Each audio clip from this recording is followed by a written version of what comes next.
Tucker Carlson Tonight, host reveals the left's push to make the United States an authoritarian country. We're going to something a little different, and to try to explain what this country is fighting with itself about.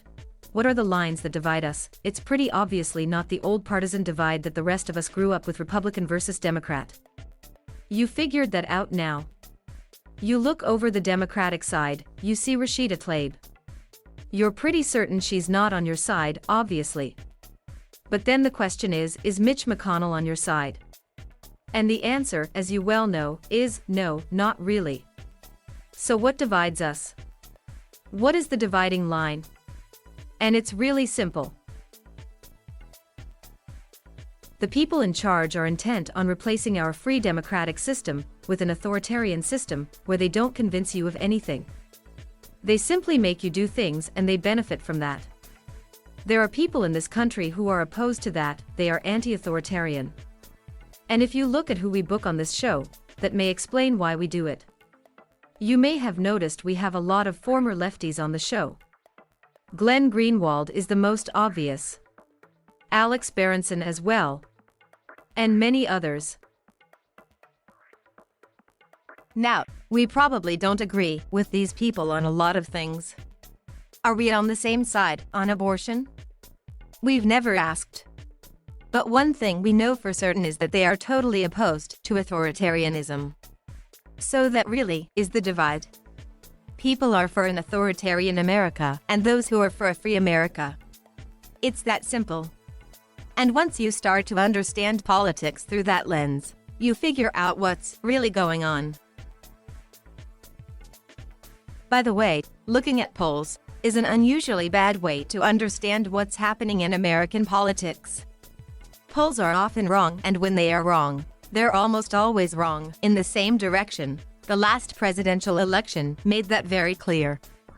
The polling outfit Quinnipiac, for example, which is attached to some kind of college in Connecticut, predicted that Joe Biden would win the popular vote by 11 points. It also predicted that Mitch McConnell was in tough shape in Kentucky. Pollsters even convinced a lot of Democratic Party donors that they had a real shot of winning the state of Texas. In retrospect, it's clear all of this was partisan fantasy and it had a purpose. It was all designed to make a mentally decaying senator from Delaware look like Teddy Roosevelt riding a massive wave of popular support. Of course, that was a lie. So once you understand that, once you recognize what these polls are actually designed to do, they're designed to put Democratic Party leaders in the best possible light. It is worth noting when the polls move in the opposite direction. When they start to reflect badly on the Democratic Party. That's been happening over the past several weeks. According again to Quinnipiac, a reliably left-wing pollster, Joe Biden's national approval rating is now 38%. 60% of independents disapprove of what Joe Biden is doing as president. A new AP poll noted that just 34% of Americans are pleased with the direction of the country. That's called the right track, wrong track poll. And for the party in power, it is very bad news. This means that the very same people who just last year lied to you to your face about how popular Joe Biden was are now admitting that he is actually the least popular president in modern political history. Why are they telling you this all of a sudden? Why are these reliably Democratic pollsters telling Democratic voters that their president is unpopular? Maybe because they have no choice. Maybe there are other reasons, we're not sure. What is absolutely clear is that, according to a new poll from Pew, Democratic Party voters understand what this means, and what it means is in a free and fair democratic system, they can't win.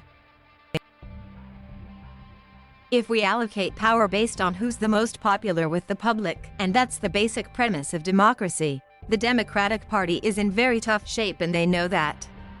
And that may be why, according to polls, Democrats now overwhelmingly want the government to make their political opponents shut up. More than 3/4 of Democratic Party voters want the tech companies to restrict false information online, even if it limits freedom of information. Think about that for a second.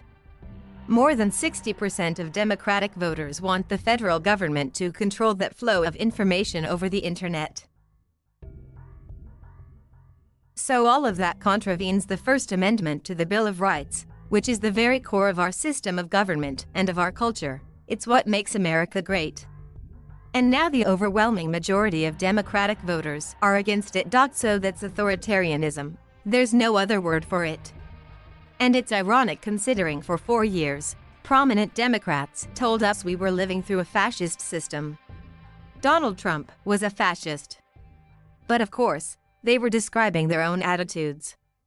So we're going to look at the rise of authoritarian impulses on the left and try to figure out where those came from and where they're going. Now, none of this is brand new.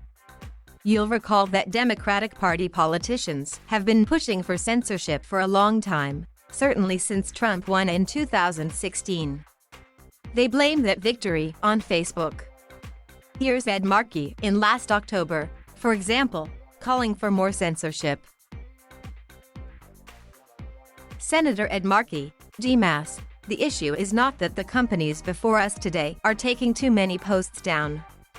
The issue is that they're leaving too many dangerous posts up. In fact, amplifying harmful content so that it spreads like wildfire and torches our democracy. They're not censoring enough because these posts, according to Ed Markey, who will literally say anything you should know, are, quote, dangerous. But Markey never explained what was dangerous about them. But you got the message, they all did. A few weeks after Markey said that big tech effectively removed the elected president of the United States from the internet, they silenced him completely and virtually nobody said anything about it. So it didn't stop, it merely accelerated. Now, Democrats and their allies in the news media have decided to drop all pretense. Jonathan Chait writes for New York Magazine. He's considered smart on the left, one of the weirdest people practicing journalism today. He just published a deeply revealing piece in New York Magazine. Here's the headline from it, and we're quoting, "Anybody fighting Joe Biden is helping Trump's next coup. All Republican politics is now functionally authoritarian." Right, because Republicans are calling for censorship. So that's how the Democratic Party is responding to the collapsing poll numbers of their president. They're accusing the other side of authoritarianism while practicing it themselves. Right.